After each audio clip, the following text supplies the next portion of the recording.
Hello and welcome to my shop, Such As It Is. We're back with the third video for the Deckbox. And the first thing I'm going to do is I'm going to drill the hole for the neodymium magnet that I should have done before I assembled things.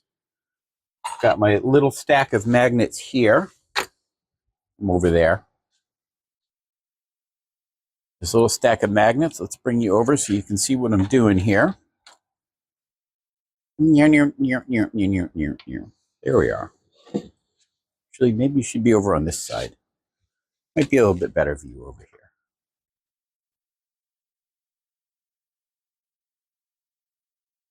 here. So we've got the drill, we got the box, and we have a Forstner bit, which gives you a nice square hole in the bottom. I've just been kind of eyeballing these. I made a center mark, and I put a little point in there so I can square the bit. This isn't going to be a square. Like if I did it before, I'd be able to get it nice and square. This is square enough. But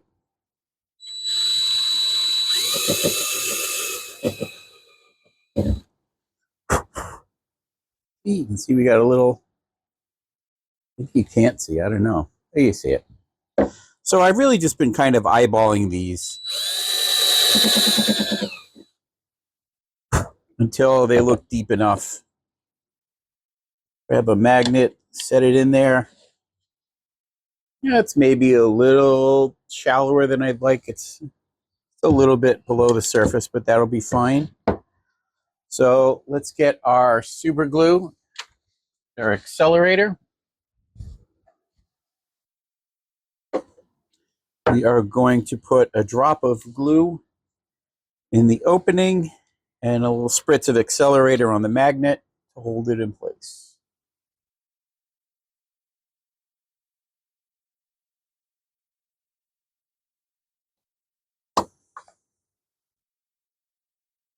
And hopefully not get too much of it on my fingers.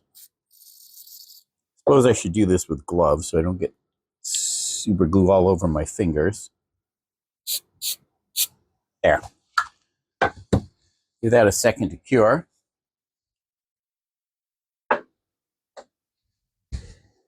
But the accelerator will cure it really quickly, and it's getting a little bit of a film on there, but that'll sand right off. That is not a problem. So we'll put the Forstner bits away and my drill away, and then we will get working on the little side pieces. So we're going to do two side pieces, one there and one there. And we want them to be about 1/2 inch deep. Is that what I want? Look at my, see what I had written down. 1/4 inch. If this is 3/8, 3/8 is less than 1/2. So yeah, 1/4 inch deep sounds about right. I think that's what I was going for.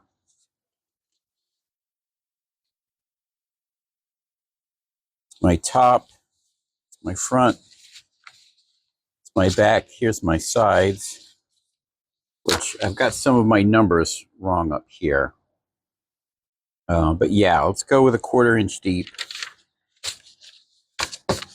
We are going to do that with the dado blade. So let's get the dado set up on the table saw.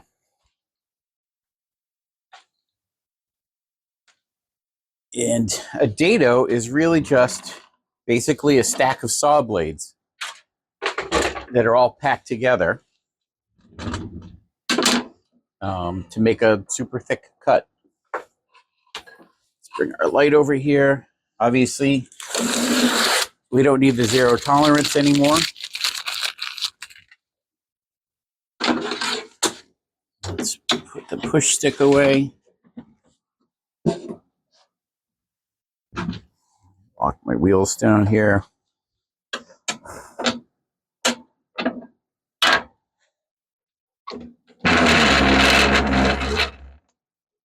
The blade up. Now, I haven't tried doing this with the dado stack yet. I've been using the router for these. The router is a little sketchy. The way it's set up right now, I can't make the cuts quite as straight and consistent as I would like them to be. We take the riving knife out when we use the dado, which is why they're sort of illegal in England. All right. This, ladies and gentlemen, is a dado stack. Now, how thick do I want this to be? I think my initial ones were only 1/4 of an inch thick, but I think I'd like to go a little bit thicker than that. It doesn't have to be a specific thickness because I can always cut the pieces to fit to whatever thickness I want them to be. So that goes in there. We have all these lovely spacers that I need to take out here if we want to widen or narrow the dado stack by small margins, which in this application I don't need to do. Oops, these go on the outside of these. So spacer on first, then that dado blade. I think you just stick these in. Do I still have the... I'm going to double check if I have the manual handy, because I haven't actually done this yet. See? Yeah, we got to unplug. Remove lock nut. Place the first collar. Place the first outside blade on the arbor. We did that. Place one shim on or next. Place the chipper on next with the teeth in the gullet on the outside of the blade. All right. So I don't think we need the shims.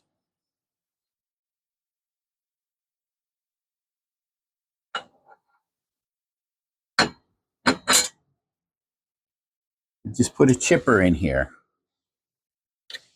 Let's put a couple chippers in here.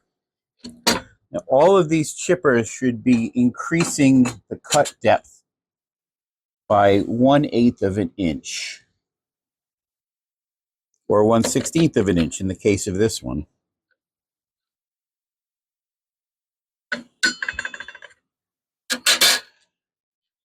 So that's 2/8, so that's 1/4.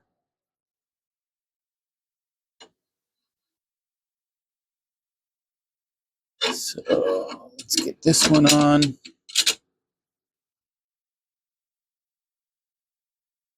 Wow, this is a terrifying thing. I have to say, like,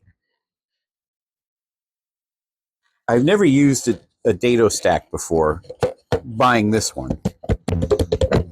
And I've never used one with the chippers yet. This is my first time trying out the chippers. And all I can say is, God damn, is this terrifying.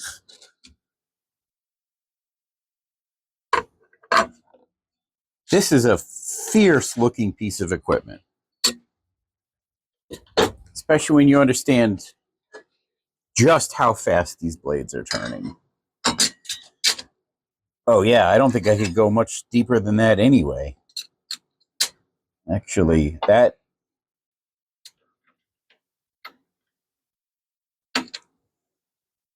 Ooh, that might actually be a little too deep. I don't know, I want to make sure this locking nut fits on here properly.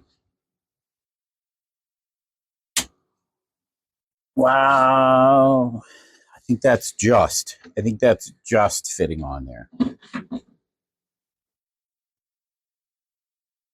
Man, you gotta have a healthy respect for something like this.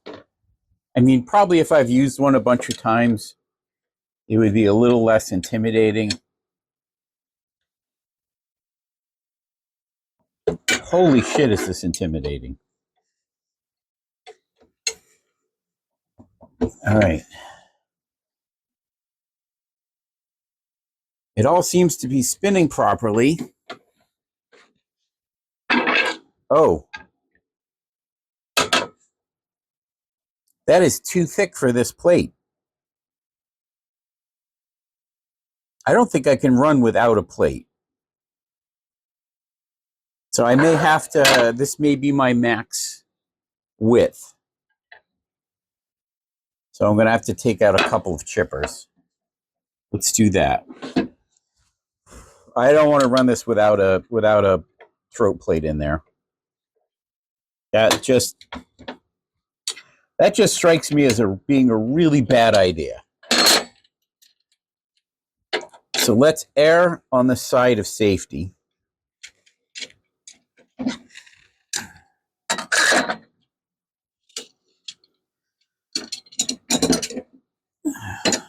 Take out 2 of the chippers.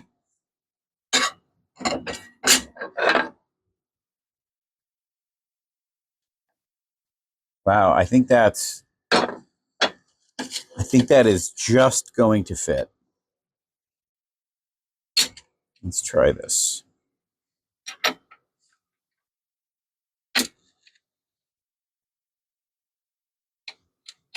Yeah, I need to make a dado throat plate for this if I want to use anything larger than what I've got.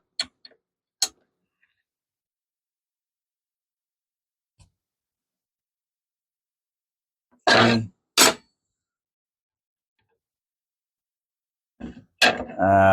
That's still hitting. Yep. That is still not going to work. We've got 2 chippers in there. I could always make 2 passes with the dado stack. I mean, that's certainly an option. But it's looking like, until I make a new throat plate, which I'm really going to need to do at some point. I need to make a 0 tolerance throat plate too. But until I do that, it looks like my max is going to be 1 chipper in here.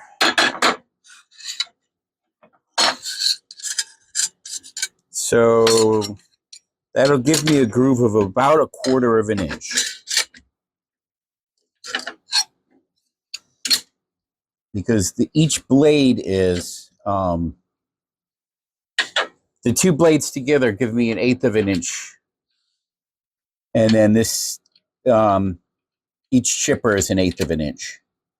So that should be about 1/4 inch cut. Let's make sure that clears. Okay. Nothing's touching. It's moving freely.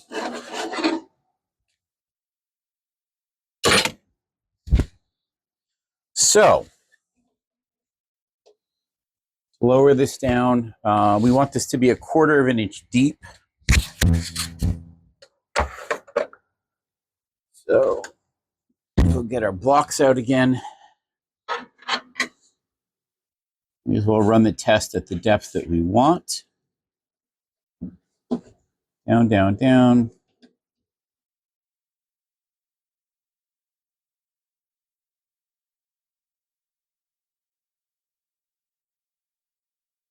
All right. That'll give me a 1/4 inch square opening. Let's get a scrap to test this on.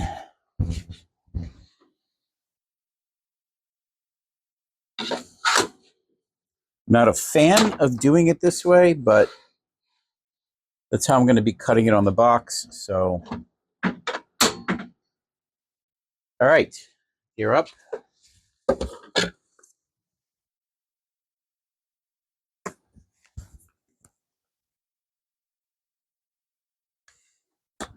Breathing protection, ear protection, dust collection.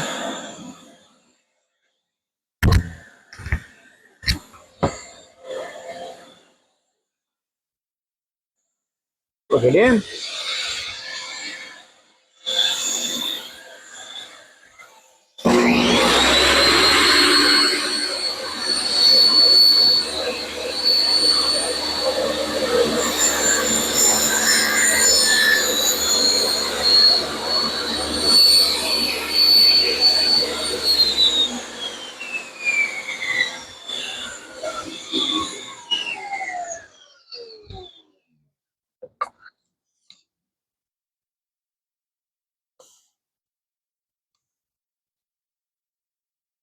Well, that's a 1/4 inch deep, but it's not a 1/4 inch wide.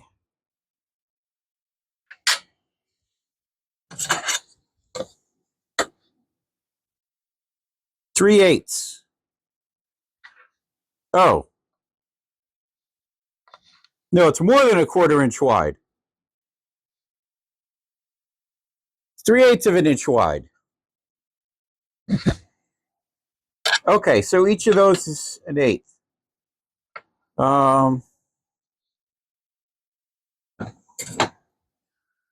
So what if I make 2 passes? So that's my first pass. And then I move it over the width of the blade. Like that.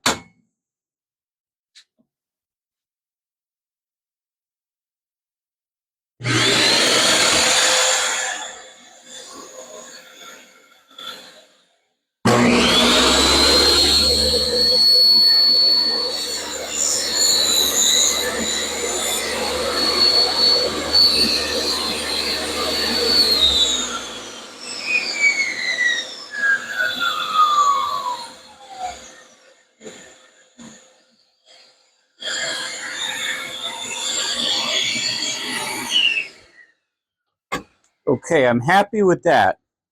So now let's set up to do the box. Do this side first.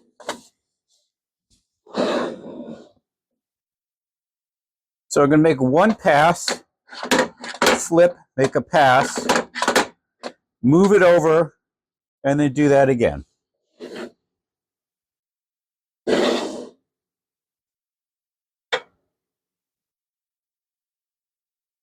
That doesn't have to be any precise distance.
Okay.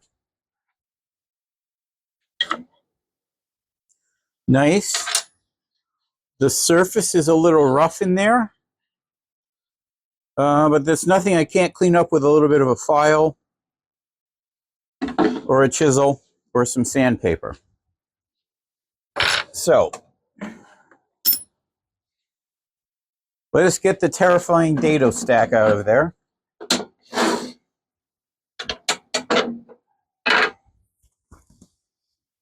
Get a saw blade in there. Ow. A sore spot on my thumb. I don't know what's from.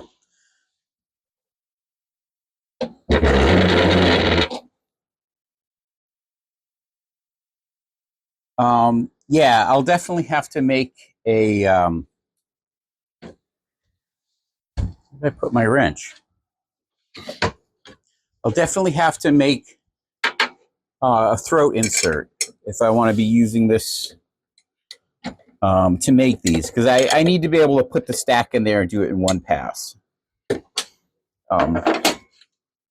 is not a big deal. Oh, why is my thumb hurting? Do I have a splinter? I don't see anything.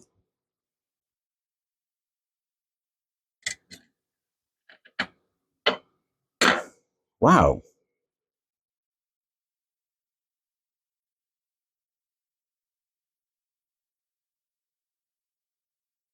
All right, my thumb is really hurting, like I've got a splinter in it, but I don't see a splinter in it.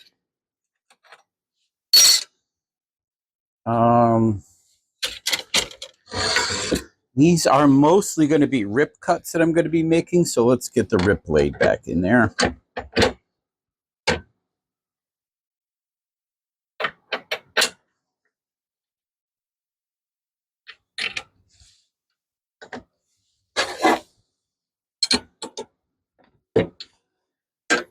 And the riving knife. All right, well, that's the first time I've used the full, or the dado stack with the chippers. And it seems to have gone just fine. There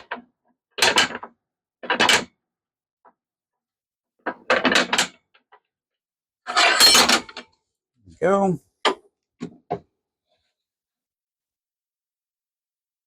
All right.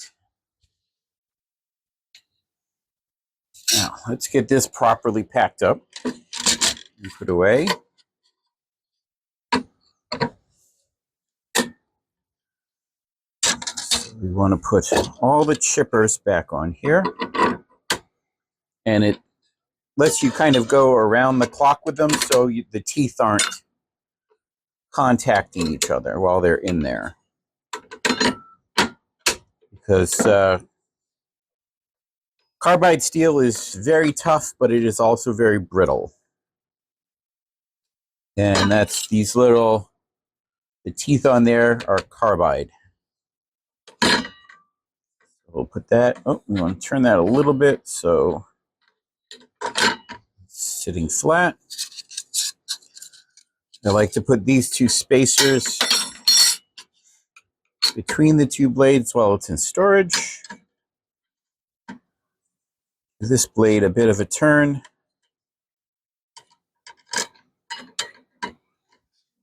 And lock the top back on. Here we are. All put away. All right, so it cuts from 1/4 inch to 7/8 of an inch. So 7/8 is the widest I can go with that. All right, let's go back over to the bench, shall we? And use a chisel on here just to clean those out a little bit. See, that's nice and handy to have that. The chisel, oh, dang it. My chisel's too wide. See if my 1/2 inch is sharp. I don't know how sharp that one is. Let's try this other one.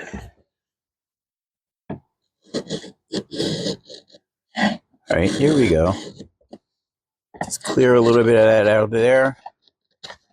Square it off. flush it up.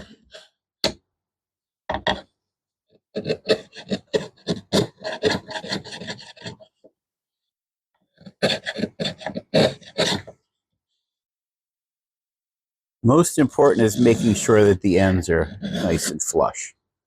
So that's where it's going to be visible.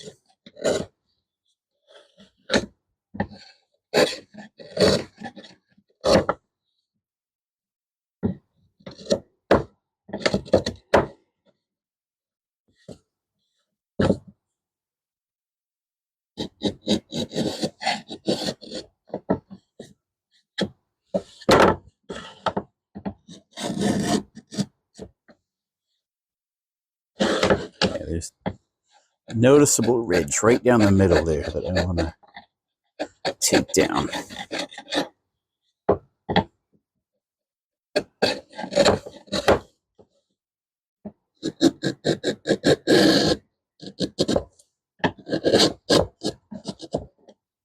This to be as smooth as I can get it.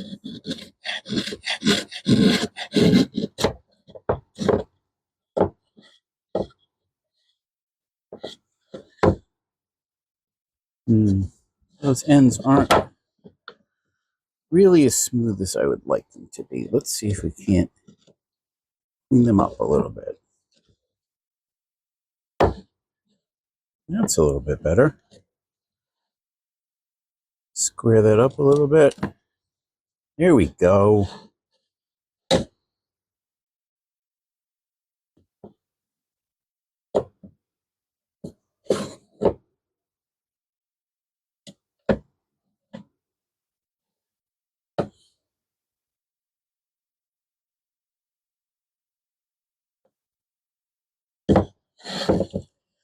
It is quite a piece of machinery, that dado. I wonder who thought that up. Somebody was working on their sawmill and they were like, what if, now hear me out. What if we took a bunch of saw blades and stuck them all together? Then we could cut wider.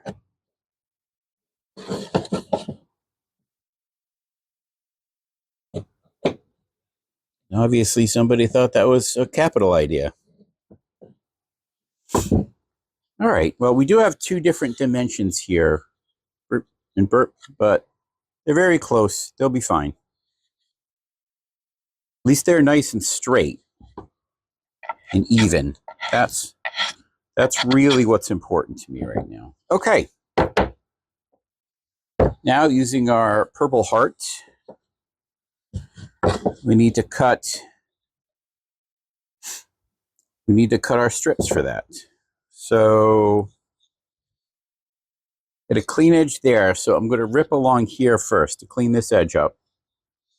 Then we'll measure these and cut for that width. And then I'll try and rip them down to a 1/4 inch width or thickness. That's going to be the challenging part. That's going to be the challenging part.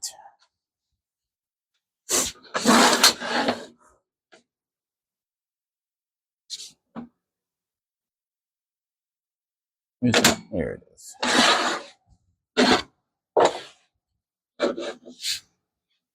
And crank.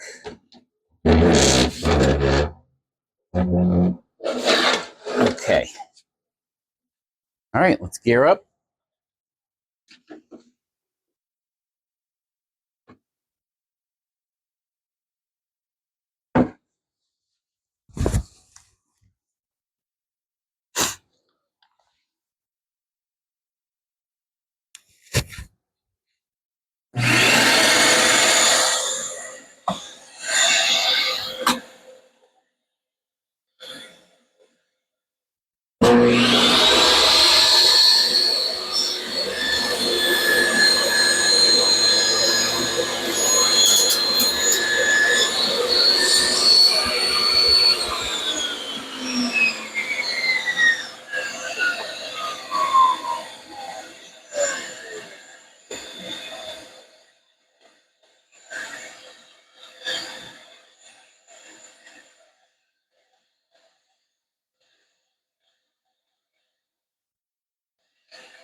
Okay,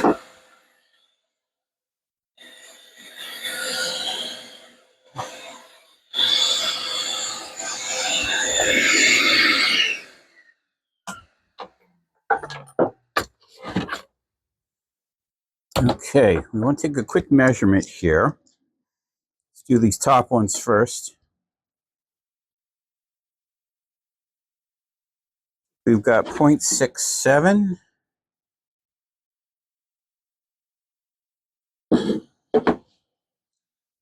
0.67. So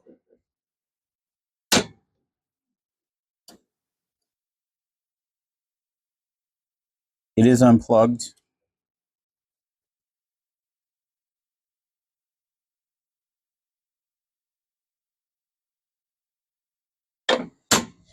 Okay.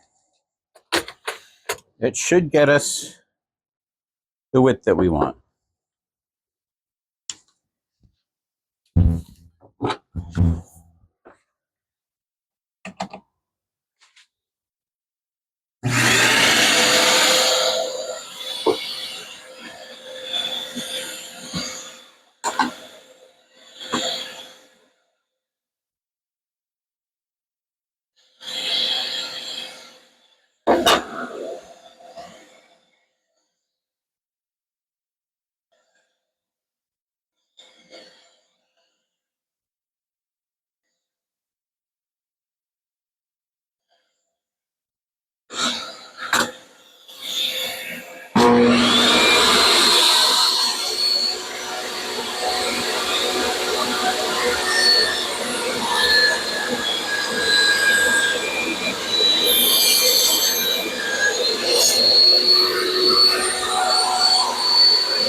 So it occurred to me,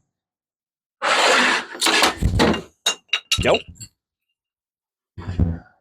It occurred to me that since I need to rip these down into 1/4-inch strips, that would be easier to do this with as a block instead of trying to do it separately. But I think it's still going to be a challenge. I'm not quite sure how I'm going to manage it.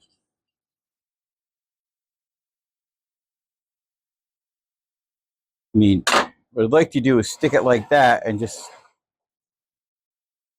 make a pass that way.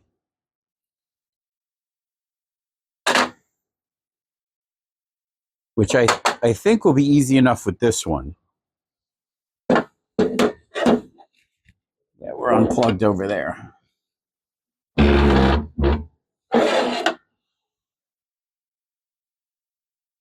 What I'm going to have to do is I'm going to have to build a jig for this. I'm going to have to build a jig for this. It's that simple.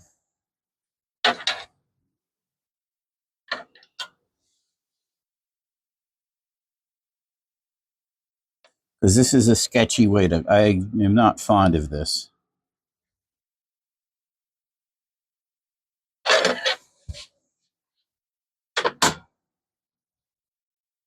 All right, let's give it a try with this one and see how it goes.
Well, cut it loose.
Okay, that one did not work as well.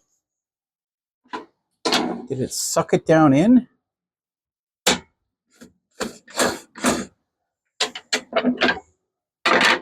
It did.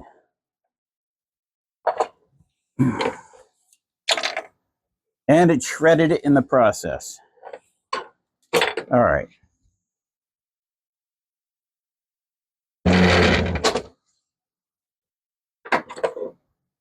No, one of them is still in one piece.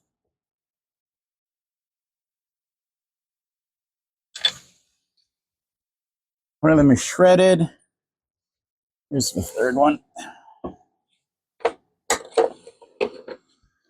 right. Two came out okay. One got disemboweled.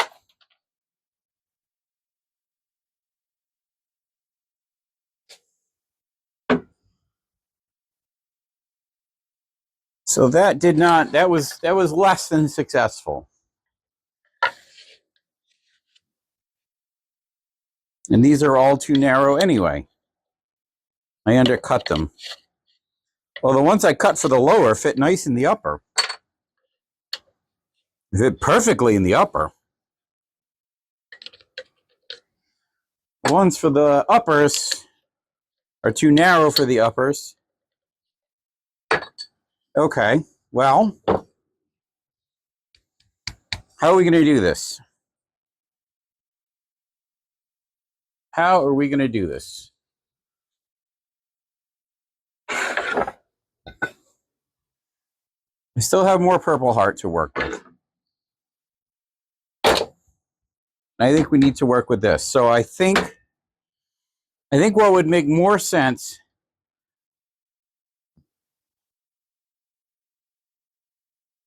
is to make, see, how are we cutting these right now? Right now we're cutting like this. So I think what would make the most sense would be to make a 1/4 inch groove on this side. That's about 3 of these deep. And then cut these off one at a time. Actually, only 2 deep, right? Because this is long enough that we got one. That's a lot longer than we need it to be, right? Yeah. So 1, 2. Okay, so we got plenty of length here. So let's do that. On this edge, we'll go in this way, 2 deep. Boink, boink. So like right about to there.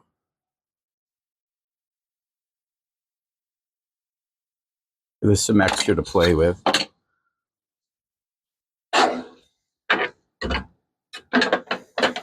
And then we'll cut the widths.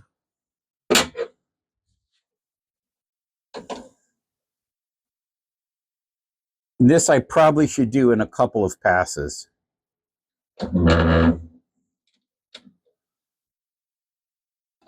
And yeah, we want it sitting a little bit proud. And that's just about flush. So we want to come a little bit more than 1/4. So I can always sand it down.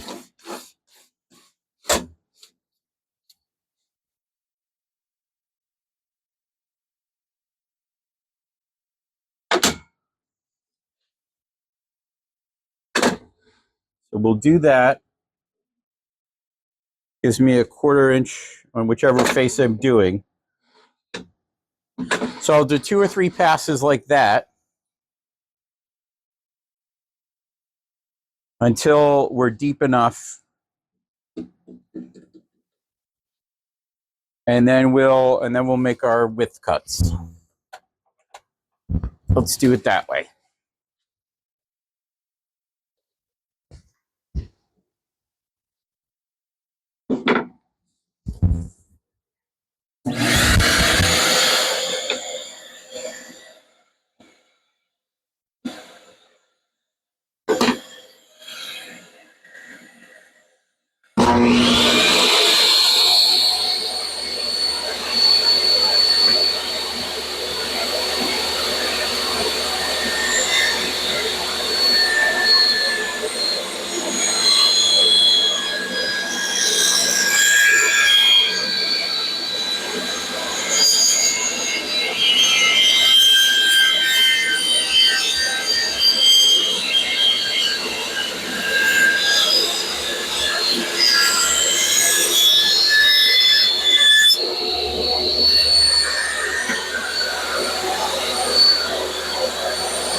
Okay,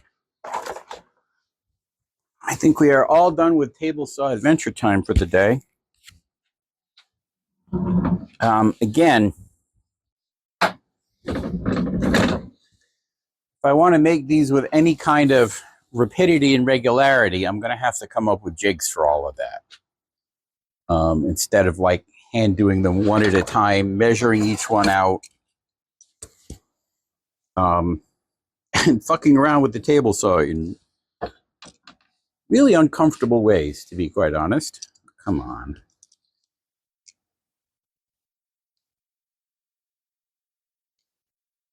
Anyway, mission accomplished. And I still have all 10. So that's what's really important.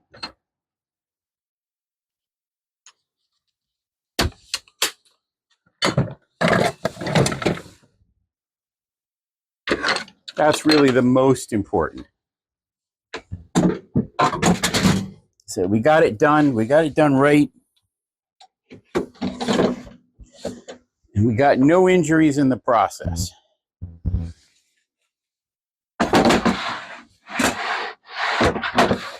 There we go.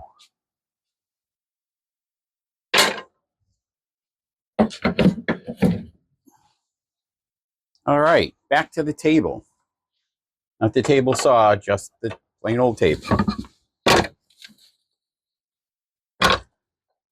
I hate to throw out these little scraps of Purple Heart because the shit's expensive.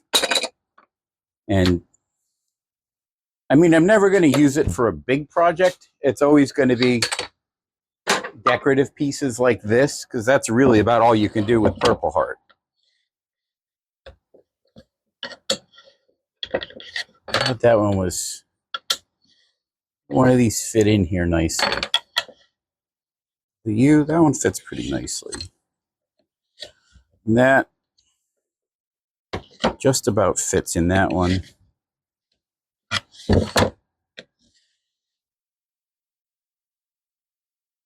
These are different widths, and I don't know why. They should be exactly the same, but they're slightly different. Anyway, let's glue and clamp.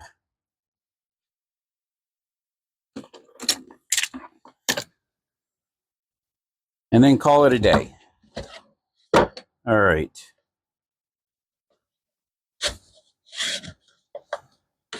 That one is nice and snug in there.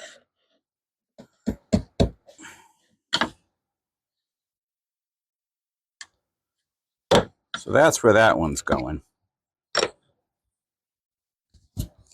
The lower ones I'll have to trim to get it in both sides, but that's not a problem.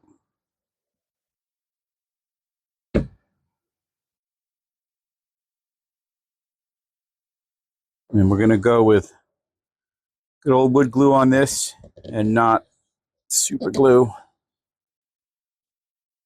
Get my little tapper out.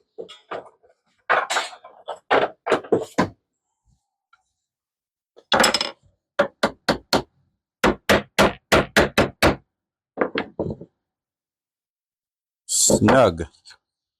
This one's going up here. There's just a tiny bit of wobble to that, which I might be able to fill up that gap with a little bit of shaving once this is done, but let's get it glued in for now.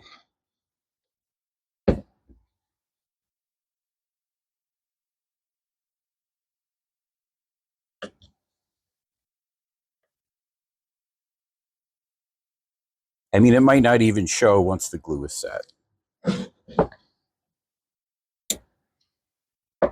Who knows?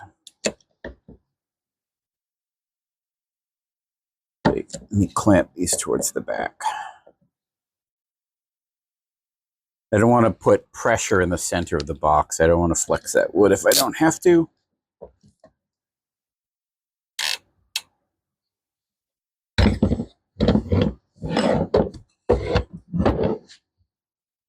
Oh, that's awkward. That's better.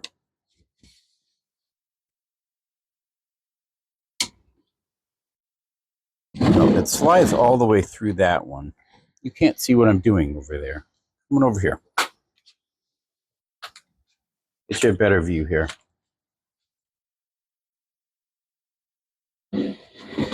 Here we go.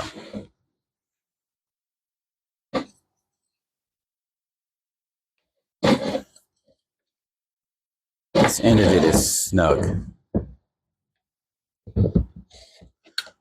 Yeah, see, it snugs up as we go further in. So let me clean that edge up just a little bit with a chisel.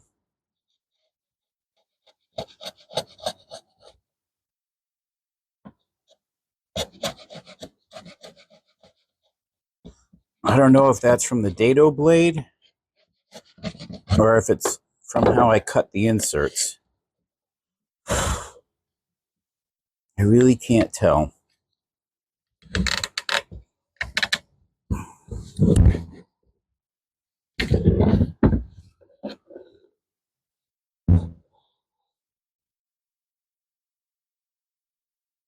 Let's shave a little bit off here. Ever so slightly.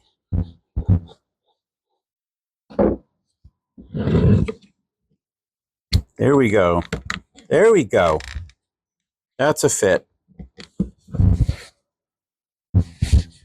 Except right at the very end.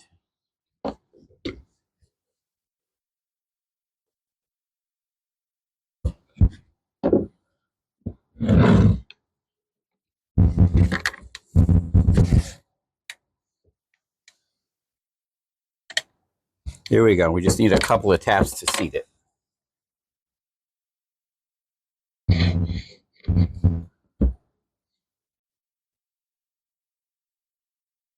And the glue will swell the wood a little bit. So hopefully any gaps will be cleared out that way.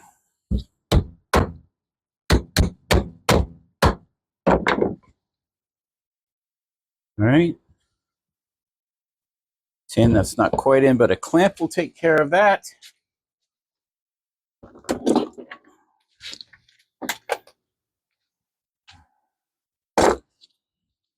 Almost done with this video. This part of the build.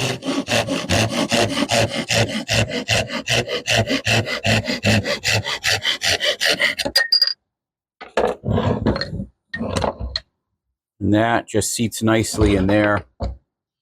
So I need a bit more precision in the cutting I'm doing. I'm not sure if it's these strips that aren't quite precise or if it's the dado that wasn't quite precise. I mean, and potentially I could use the router table instead of the dado. That's always an option.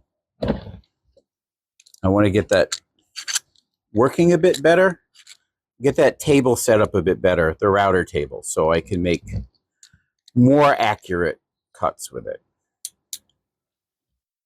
This, come on. Right now it does seem to have a tendency to wander a little bit. So we just need to take care of that.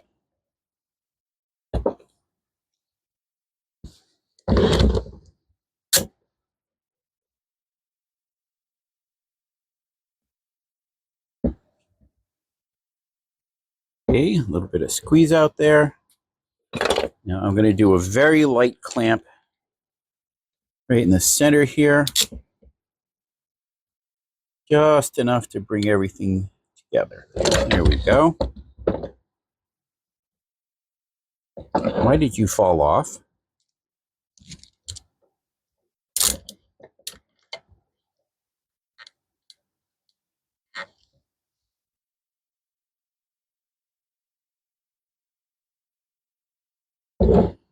All right, and I'll throw one more clamp in the middle there just to snug it up. And then we will call it a day for this one. All right. Now this glue I want to let set up overnight, which means tomorrow we start finishing. I just have to trim these off. So the finishing will be, I'll trim those pieces. We'll go over the whole thing with maybe a 60 grit or an 80 grit, maybe like an 80 grit sandpaper.